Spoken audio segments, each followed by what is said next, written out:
Welcome to Longevity is the New Wellness. I'm Will Bozeman, and I have a great guest for you today. Her name is Sara Wilson, and she is an expert in her field, and I will let her tell you what that field is.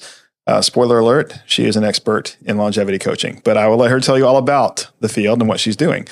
Sara, why don't you introduce yourself and tell everybody what it is that you do and how you do it?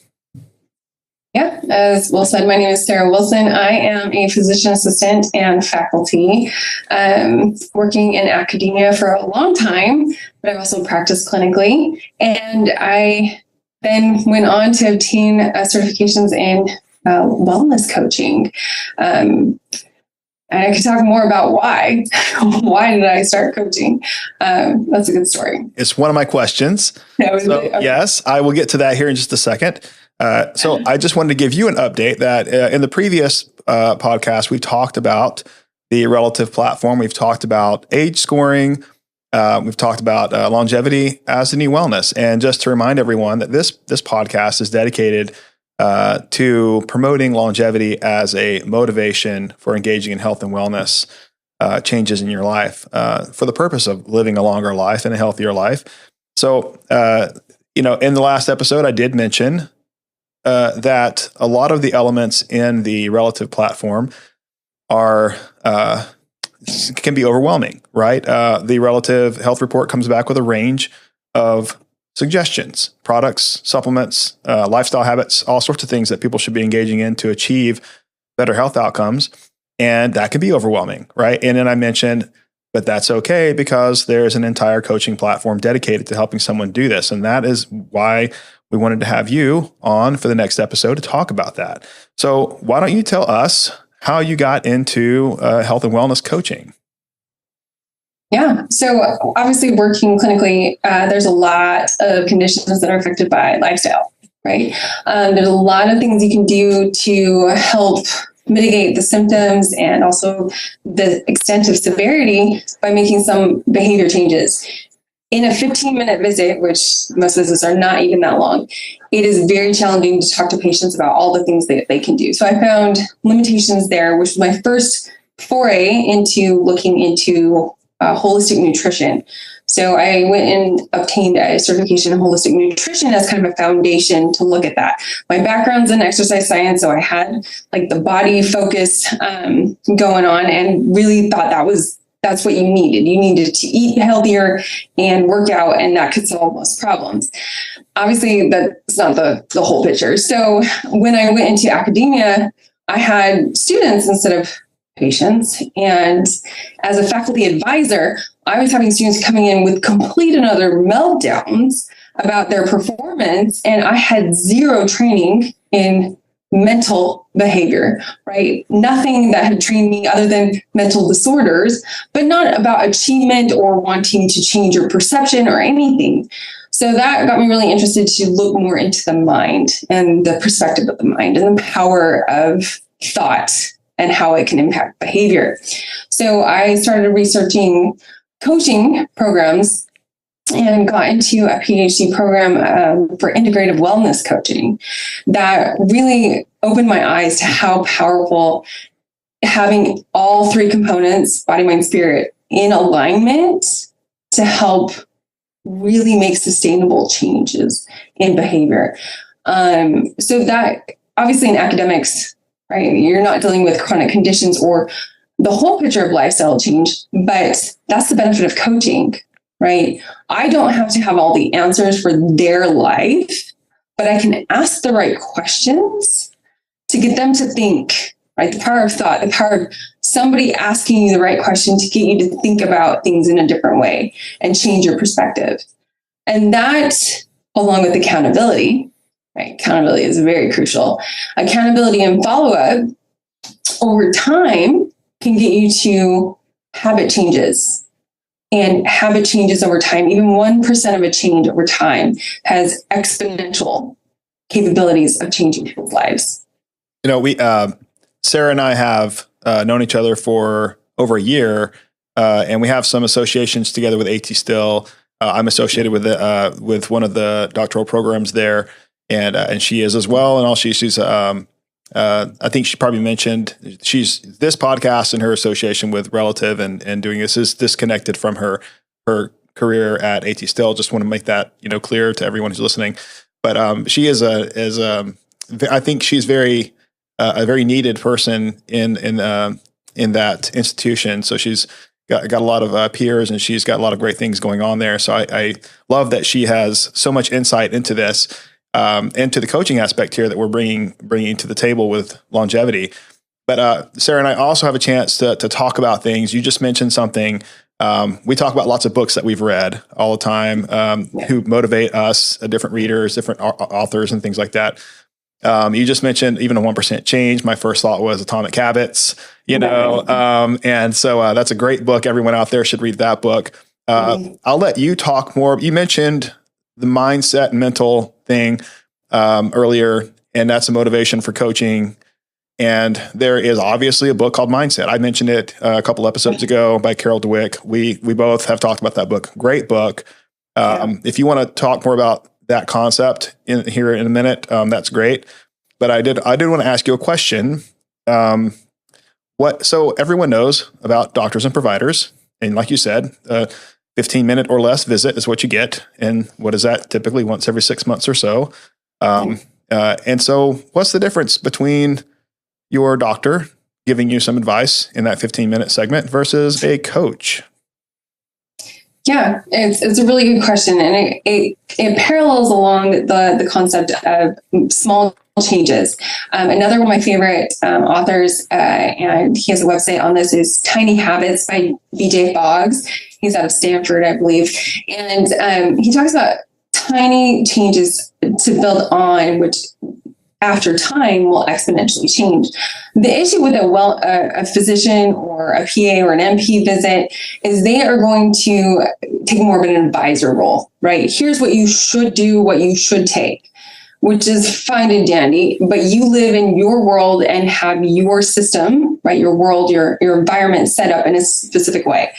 It may not be compatible with the recommendations, right? It may be very challenging to take different medications at different times of the day. Plus there's side effects, and it may not make you feel better. We're motivated by dopamine and neurotransmitters. And if you're not feeling better and your dopamine is low, there's very little incentive to keep doing stuff.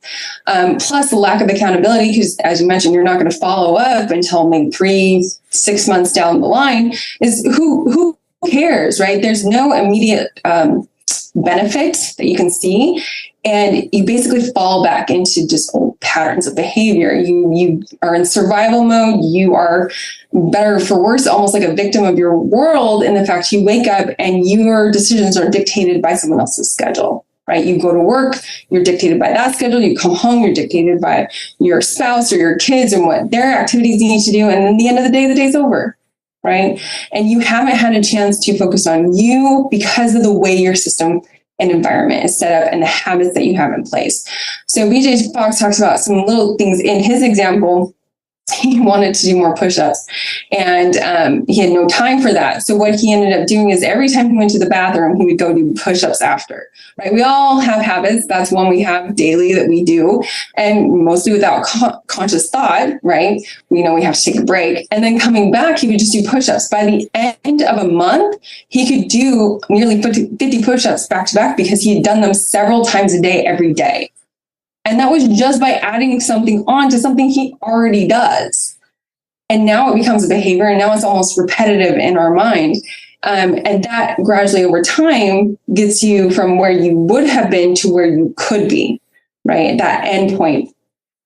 The difference with that and coaching, though, is still nobody's going to hold you accountable. Nobody's going to check in and ask you if you did your push-ups today.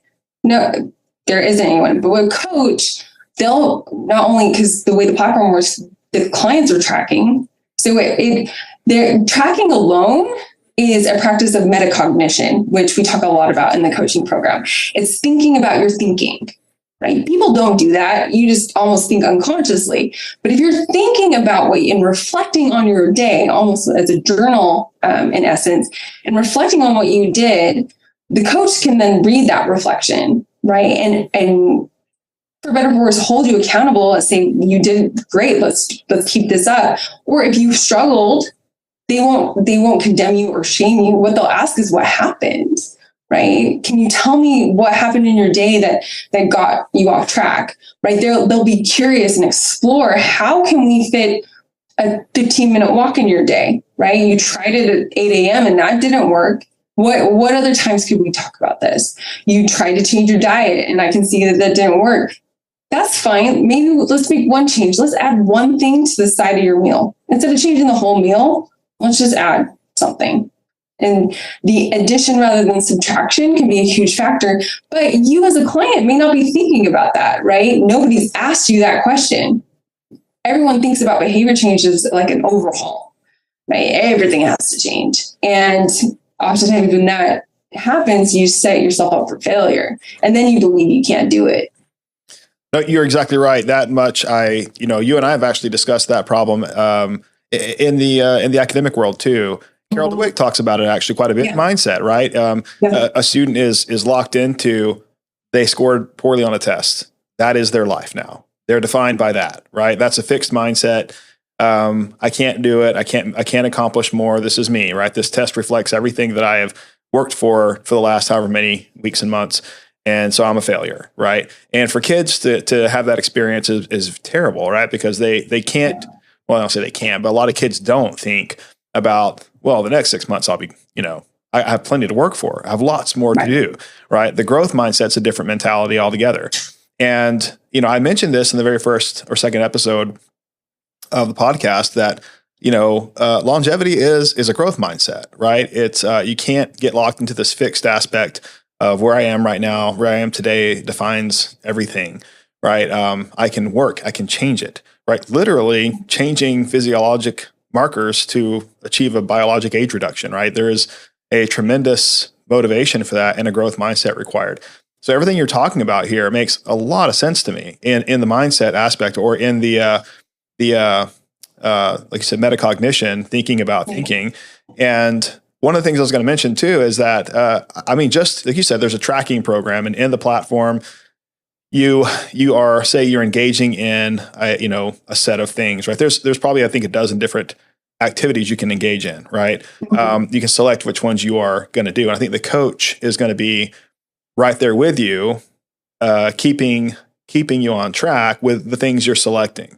So let's just say that you're doing supplementation, sauna therapy, and daily steps, right? Or daily movement.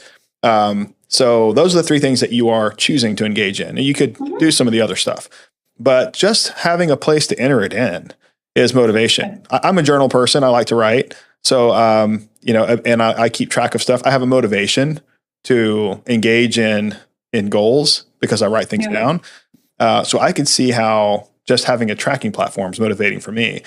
But if I had someone who was staying with me while I was doing that, and if they saw that I did not enter in those things and they just checked in with me, I would think, okay, I need to go get that done. I'm not gonna slack today. I thought I would go, sit and watch some Netflix and have a treat instead of going out for a walk. And so, the coach is going to be there to help me. So that much I can see is a huge difference between any other kind of medical support person versus a coach, right? Just anybody else is one thing. A coach is entirely different. Yeah. And on that, one of the things we kind of overlook is the tracking itself is a habit change. That's a behavior change. We're not used to tracking our daily, everyday habits like that. That's not our typical system. So that alone is behavior change. But the difference is, as you mentioned, growth mindset, right? If you failed to track, right, because this is a new change, it's easy to get into the downward spiral of the otherwise helpful competence loop, right? You go into some behavior change with usually some gusto and motivation, like excited for this to happen. And then you fail, right? You don't have the competence. You are unable to go on a walk, and you don't want to track it because now you're putting your I didn't do this out there for your coach to see. Well, if you didn't have a coach and you didn't track it, there's no one to hold you accountable, right? And it's easy just to fall off and go back into your everyday routine. As opposed to having a coach, right? You didn't track, and now somebody's more concerned, like, hey, what's going on, right? Let's talk about this, right? You may be feeling incompetent decreases your confidence in your gusto and motivation for this. And that downward spirals, which is the opposite of a growth mindset. That's very fixed. Like as you mentioned, this is how I am. It's not going to change. And I think children, as you mentioned, kind of have almost an innate growth mindset, right? They think they can do anything. As we grow up and time and experience tells us that we can't do everything, we then believe that we are a certain way, right? Based on previous experiences and even what we've been told by teachers and peers and mentors. And we get to that point where we stop believing we are capable of doing something different. But every once in a while, we'll get a flick of inspiration, like, hey, maybe I could do this. This sounds really exciting. Wouldn't I want to live longer and be around my grandkids and have energy and be there for my own kids and to be able to be fun, the fun, cool dad, right? The one who can get down and play. And we get that spark of could this happen? And when we step into the unknown, if we have a growth mindset and we make a mistake, we're like, I'm not there yet. I can figure this out. We'll try something different. I'm not there yet. If we have a fixed mindset, we mess up. We're like, yep, see, I told you. Your efforts to change just prove our fact that this is never going to happen. A coach can help coach you through a fixed mindset. Right. They can talk you through and really get you to question your cognitive dissociative behaviors of saying you are this person, when in reality, you can be whatever you want to be. Right. Potential is still there. The only limitation is you. And if you remove those limitations, there's a lot that's possible. I love that. I absolutely love that. You've known me for a little while, so I am kind of I would say a self-motivated, overachiever is a different word. Overachiever means, someone who's chasing that A+, trying to learn everything they can for the perfect score. I don't do that, but I definitely don't. No. I don't sit on an idea very long. You're an optimistic achiever. I call it that. There we go. Yes. Yeah. Right. There's optimism. You're going to go after stuff, even if someone else would just settle for the status quo. Yeah. That has been my life. And I've surprised people by, I've had people say, yeah, people talk about stuff all the time, but you're the first person I've ever met who just, you talk about it and the very next day you've got 2 or 3 steps down the path of it, and yeah, that's, it could be dangerous in some ways. It gets dangerous because it can suck up a lot of time and resources. And there's opportunities for more failure if you are doing that. And I've experienced that. Yes. Yeah. But let's talk about failure for a second. Okay. That is such a societal term of something negative. In reality, failure is just another experience. Yep. An experience that taught you that what you were doing didn't work and you need to try something else, right? I mean, a lot of quotes are out there about Thomas Edison, right? And inventing the light bulb. And how many times did he fail? Yep. What he did, I think there's a quote that even says he found 1,000 ways not to make a light bulb. That's exactly right. You're exactly right. So we just have to take that there's a lot of things society tells us. A lot of I think just the 8 to 5, right? We have to work 8 to 5. We have to eat 3 square meals a day, right? There's so many things that have been ingrained, which aren't factual. We have to be married at 20 and have 2.5 children, right? There's a lot of things that society tells us that we have to do. We have to work until 65 and retire. That's not true. By questioning what you've been told is truth, including the terminology for failure, you can then revamp your mindset. It's not failing. You just learn that that's not going to work for you. Let's try something different. And coach can help you question that, right? And you're not going to call yourself out on it. It's nothing you've ever heard before. Right. No, you're right. I'm thinking as you talk, I have just 100 examples in my mind of things like that. But going back to longevity and coaching specifically. So you are. Man, I want to talk about some of those examples. Anyway, just thinking about, one of my other ventures is it's a pain management treatment program, and I started it years and years ago, and has gone through several iterations. Right, each iteration that came about resulted from some issues with the first version, not working the right way, but I didn't stop it.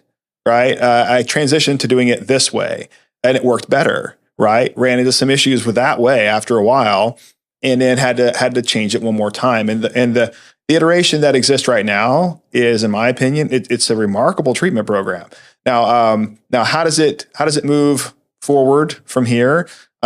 We've already come across some obstacles and roadblocks in this process. Obviously, healthcare is a gigantic ship, and I tell people that gigantic ships don't turn very easily, and it takes a lot of energy, right, to make any sort of change of course in healthcare.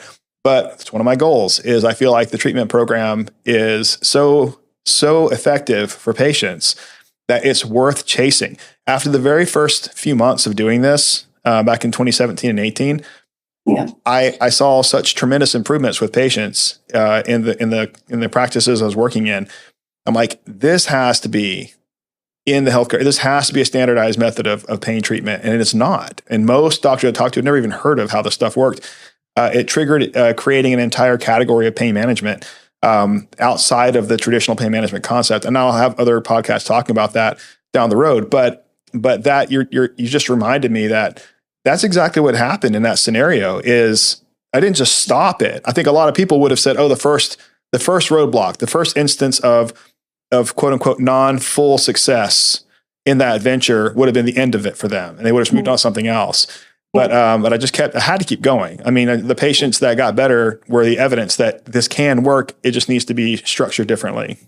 Yeah. You bring up two really good points that I want to highlight, because I think when you tell the stories, it's easy to overlook this. And the two things are, you mentioned roadblock. You make it sound like you were riding your bike and there was a roadblock and you just went around it. Right. When in reality, it was like gut-wrenching changes that were very difficult and almost to the point of, I can't do this. Right. You had to completely re-navigate things. It was challenging. It was not fun. Change is uncomfortable, can be painful, emotionally, mentally, and take a toll on you. Right. It's not just as simple like, oh, I have to jump over this pothole. No, this is like I'm sunk into the pothole and have to dig myself out type change. And so you mentioned that so casually. No, it was challenging, right? And then number two, it's easy to glaze over the fact of your why. You mentioned it so like nonchalant, like healthcare has to change, and it will, and I will help change that. That I statement and that desire and motivation to keep going, when you fall into those potholes, that why is going to dig you out. Right. Otherwise, you can just stay there and just like, I'll just make a new home in this pothole and we'll just stay here and it'll be fine. It'd be easy to do that. Right. But having that why, that's what coaches all talk about. Right. People come into a longevity wellness because they have a why. They have family, they have friends, they have a reason to live and want to live healthier and longer and pain-free, etc. And it's easy to forget about that when things get hard. When things get challenging, it's like, I don't know. You forget about the why. Unless someone's there to remind you.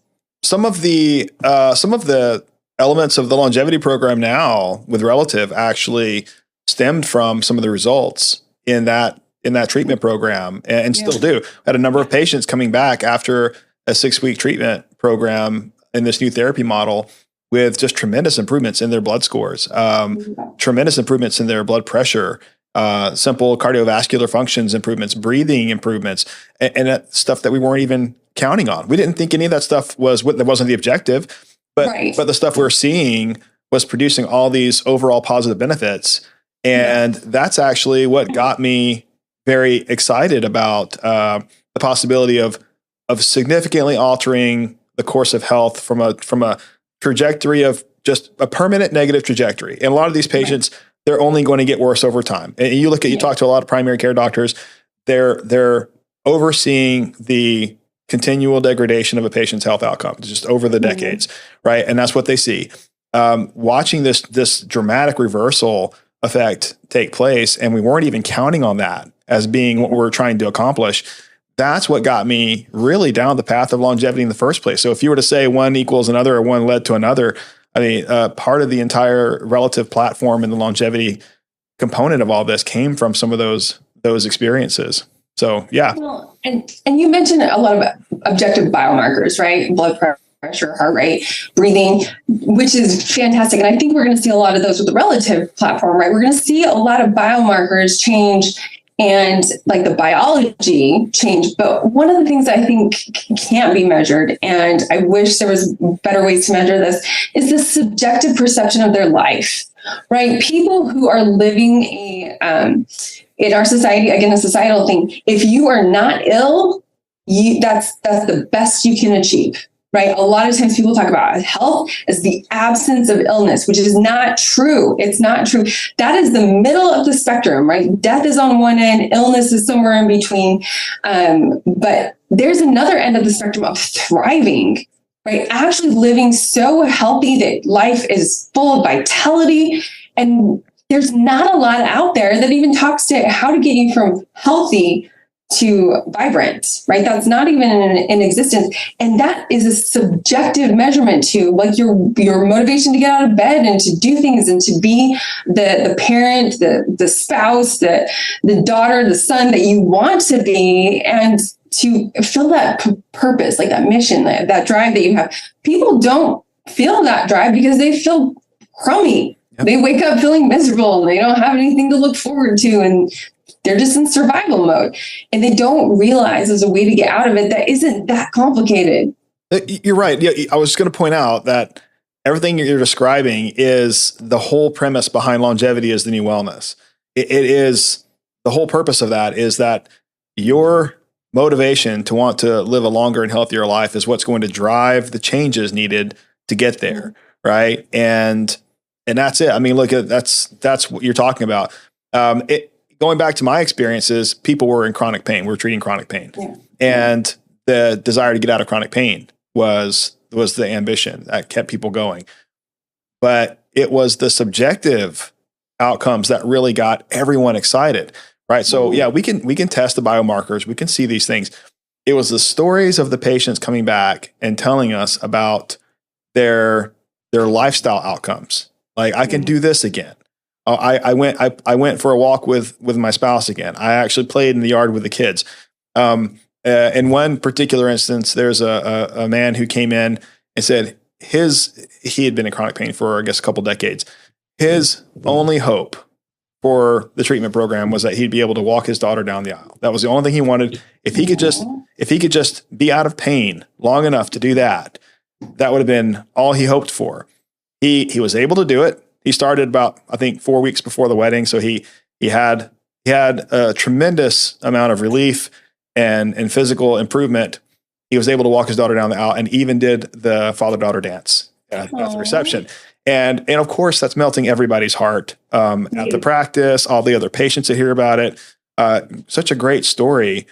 And that's a subjective improvement that is his motivation, right? That actually that's so much stronger than a tick upward or downward on the lab report every 6 months. It's a tremendous improvement. But go ahead. Yeah. You bring up a good point that I think people often kind of get narrow-sighted on, in the fact of we're talking from his perspective. He was able to walk down his daughter, this is fantastic. But also think about his daughter. How did her life change? Her dad was there. Her dad got to enjoy this moment that would have not happened otherwise. And how devastating would that be? Because, little girls grow up dreaming of that, and that wouldn't have happened because of this pain. So we often forget about the ripple effects of influence that this can have on everybody related to that person's life, their friends and family, and these interactions. Like, he can now potentially be that grandparent that he wants to be, let alone walking his daughter down the aisle. Like, it just impacts. And we talked about this. Like, I come from a family where my mom was in chronic pain, right? And because of the pain and because of the decisions and everything, she's no longer in my life. Right? How impactful would it be if somebody made a different choice, right? Whether or not it was to find an alternative for pain management or find an alternative way to live life, how that would impact my life and everyone I know, right? I have siblings with kids and grandkids that will never know really their grandma at this point because of the choices that one person made. Right. And that's why I think that we also have to think, it's subjective to that person, but it's also really relates to everyone in their life. You're absolutely right. And, in the last episode, I did mention some of the positive outcomes of engaging in a longevity plan. And one of those was that. I mean, yes. Okay. Let's say you want to live 10 years longer than you should, right? If you're anticipated to only live to be 75, would it be great to live to 85? And of course I had to point out, we're talking about 10 more years stretched into the time, not just 10 years of poor health on the end, right? We're talking about 10 years of vibrant, healthy living that extend your total lifespan out by 10 years. And that's what we want to see. And that's what we want for people. And that's some of the outcomes we're talking about here are, what about your personal life, living 10 years longer? What's that worth to you? Not financially, just in just, emotional value. What's that worth to you? Right. What's it worth when in the way of engaging in health and lifestyle changes? What's that worth to spend 10 more years with family? You just mentioned that you brought up kids, grandkids, spouses, and everyone in the family matrix. What is it worth to you to have 10 more years to see the outcome of all of your family activities? And then, of course, there's so many other aspects of that. But is it worth all of the effort, the changes, the health and wellness, right? Is it worth changing that diet? Is it worth going on those walks, doing those push-ups like he was doing? Is it worth all these activities to be able to accomplish that? And I think almost anyone would answer yes right now. But then what about 3 months from now, after they said yes, right? They signed up, they started doing it, and 3 months later, all that motivational steam is gone. It is literally I think I also mentioned in the last episode, New Year's resolutions. Everyone's got one and they all last about 2 weeks, right? Yeah. We don't want that to happen here. And it can't, because you need a period of time and an ongoing effect for this to maintain. You have to keep it going for it to last, for it to endure. So it's about getting the changes, making the changes happen, and keeping them there. And now I'm going to hand this back to you. In how does someone do that? How does someone maintain a years and years or decades long maintaining of a chronically positive lifestyle change to maintain this longevity? Yeah, well, a couple of things. Like we have to also think this platform is different in the fact that 3 months down the line, you probably are going to be feeling a little bit better, right? There's actually going to be some physiological, you're going to feel. The difficult part may come a year down the line when you kind of plateau, right? We're not necessarily feeling amazingly different. You're feeling amazing, but that is one of the differences that will keep motivation in line. I think the other factor we kind of talked about, people think it's an overhaul lifestyle change, right? Everything has to change. In reality, you just have to start somewhere. And I think the motivation can also come hey, let's make this change. And then again, you get that confidence because you're competently walking every day for 15 minutes that you believe you can do more. And then you're motivated to do more. So let's just add on one more thing. And over time, the shift is so subtle that kind of the division, you don't even realize that you're necessarily walking on that path. And that is really the sustainable change. We talk about the 3 M's for sustainable change, and that's motivation, right? This comes from your why. This comes from, your reason for changing to get that motivation. Also feeling better. That helps with the momentum, which comes along with the neurotransmitter changes, right? You're going to get that dopamine increase. You're going to get that feedback internally, which will help drive the maintenance phase of the 3 M's. And that's going to help you realize that it's no longer a challenge. This is who you are, right? I've had to make a lot of food and nutritional lifestyle changes, mainly due to allergies and stuff. And a lot of people ask me, oh, you have such great self-discipline. And in reality, I don't know anything else at this point. That's just who I am. And I'm happy this way.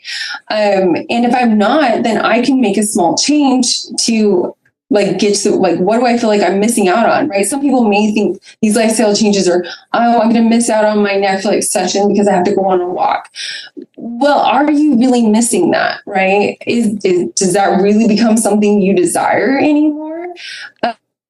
So it becomes easier to make a long-term change if you start with small directional changes. It's harder if you overhaul everything and you become somebody you don't even recognize anymore, and then you miss that old person, right? You're longing for something that you didn't even enjoy while you were there just because you're kind of miserable in the moment. That's not an equation for sustainable change at that point. So, I talk a lot about in the book, some anchor activities, right? And what you're describing is, you're just basically resetting what's your anchor. Is Netflix your standard, right? Yeah. Is that your anchor of activity, or is going for the walk? And then when the time comes, is it now even a choice? No, I go for a walk. I like going for walks in the evenings. Well, when it's too cold and the sun goes down early, those aren't as fun. But I do like in Arizona, we have wonderful weather most of the year here. Going for an evening walk is it's wonderful. I love it. And a nice brisk walk, and you get your heart rate up, and you get to talk and enjoy being outside. It's great. Now, it doesn't become a choice for me, when the weather's nice and I want to go for a walk and it's in the afternoon after work hours, say 6 o'clock. Do I have to choose if I want to go for a walk or not? It's typically not even a choice anymore. I'm getting my shoes on and I'm going for my walk because that's what I'm doing. Right. Yeah. And I'll say this, years ago, I'll admit to some bad habits. Years ago, it was ice cream late at night. Got into a bad habit of just eating ice cream and some sort of treat late at night, watching Netflix, right? Terrible habit. And over time, I got out of that. And I remember even just in the last year or so, I remember I had to stay up late to get a project done. And I remember thinking, like, normally if I was staying up till 11 or 12, I'd probably have had, 5-6 years ago, I probably would have had a bowl of ice cream or something, while I was staying up late, and I didn't crave it at all. Like, I didn't want it at all now. It just wasn't part of my life. It wasn't a choice anymore, just something I didn't do. And it was because I made some serious changes to my diet, and the health outcomes that occurred they convinced me that there's nothing better that I could be doing than this. The ice cream is not the better option. I don't want that anymore. I want this. And so now this becomes my new anchor, my new standard of activities, and I don't have to make a choice. So that's the whole idea. I think I don't want to go into a whole nother book here, but there's a book called Willpower. And they talk about that. And I can't remember the author's name, but you look up the book, it's called Willpower.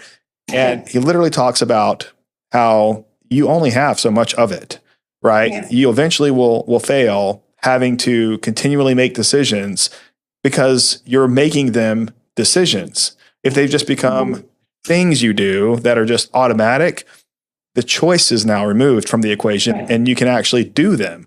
And I think that's what coaching is going to help people accomplish, is taking it from decisions to standard activities, becoming anchors of lifestyle. But go ahead, I'll let you speak to that. Yeah, no, it's very much, it's talked about in Atomic Habits too, as far as if your system is set up for success, it's not a choice, right? If your environment doesn't have ice cream in it, there is no choice for ice cream at night. It takes away that need for willpower. Right. It's not even an option. But you bring up a couple of points as far as, one of them is neurotransmitters. We'll talk about that because, again, we'll talk about the dopamine because you mentioned it a few times, and I think I want to highlight that is part of the equation. And the other part of the equation, it's subtle, but we often think things take longer than they actually do, right? I don't have time to go on a walk because I need to watch my show. How much time do you really need to watch a show? And it's an hour long of your, if it's an hour or 30 minutes. 15 minutes can actually happen. That's often why people put off other chores like doing dishes or folding laundry. It's going to take forever. If you actually time how long it takes, it's 10 minutes. And if you just get it done, it just is out of the way.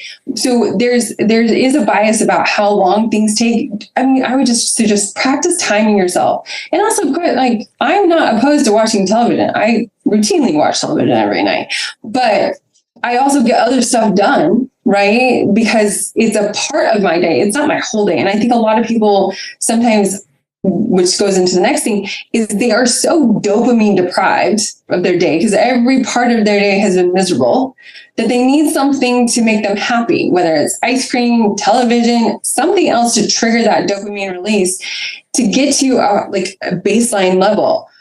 which they don't know anything else. When you start feeling healthy and the vibrant end of the spectrum, you won't need the same dopamine to get the same response. You naturally just feel better, and dopamine is no longer there because now you feel miserable when you have the ice cream, or you feel miserable when you've been on the couch for 4 hours watching the same show episodes, right? That's no longer bringing that dopamine in because you know what something else feels like. Right. The hard part though is going without those, is that middle gray area of getting your withdrawals, so to say, from that dopamine until you get the dopamine from the next activity. And that's where coaching can really help, in the fact of like, it's someone to rely on, saying like, hey, you will get through this. It's miserable. It's a roadblock. It's a little pitfall for a second, but you're not going to stay there. So that's the real value. And on the other side of this is awesome. Yeah.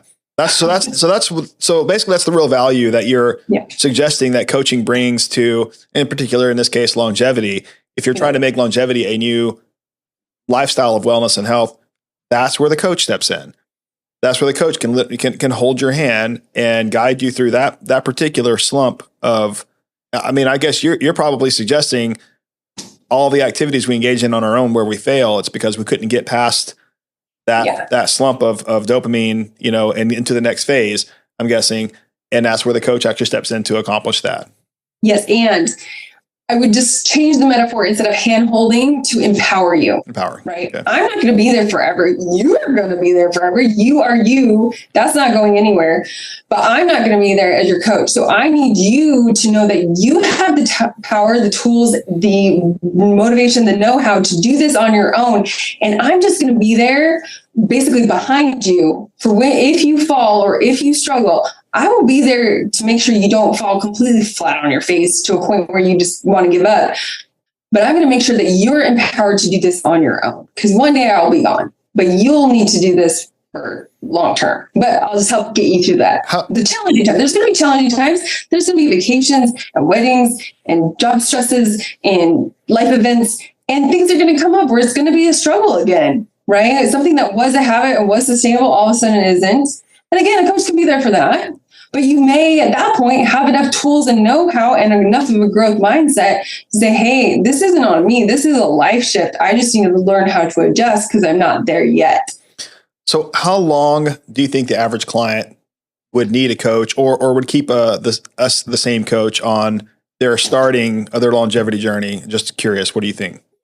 I think it varies. I think most people, they talk about habit change takes like 30 days or something. They've actually done studies that says it takes a lot longer, upwards of like 60 days to actually make a sustainable habit. I think it depends on how all in people go, right? There's kind of that analogy of the pickle, right? How can a cucumber becomes a pickle through immersion, and that's how transformation takes over time.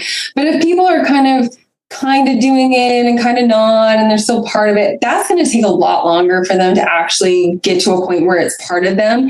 If somebody embraces one whole habit change and adopts that, over time, additional habits are not as challenging. And I think at that point, they themselves have the tools to kind of go off on their own and not necessarily need the support of a coach. So I would say 3 months is like a minimum, better 6. And some people will need a year, right?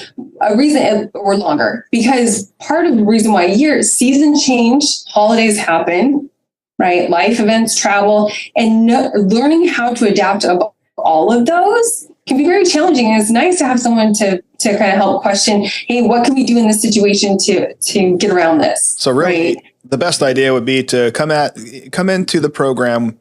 If you're going to engage with a coach, come into the program and plan for a year initially to get you through all the seasons and environments that you would go through in a typical year. I know, talking to you, you've mentioned in other wellness coaching platforms, clients stay with you as a coach for years and years. Which, there's nothing wrong with that, but they see success the whole time, right? Because the coach is with them. So, that's good and bad, I suppose, right? You want to train them to be on their own, but knowing that the coach is always going to be available, they can come back when they need them. I think that's an important aspect for clients.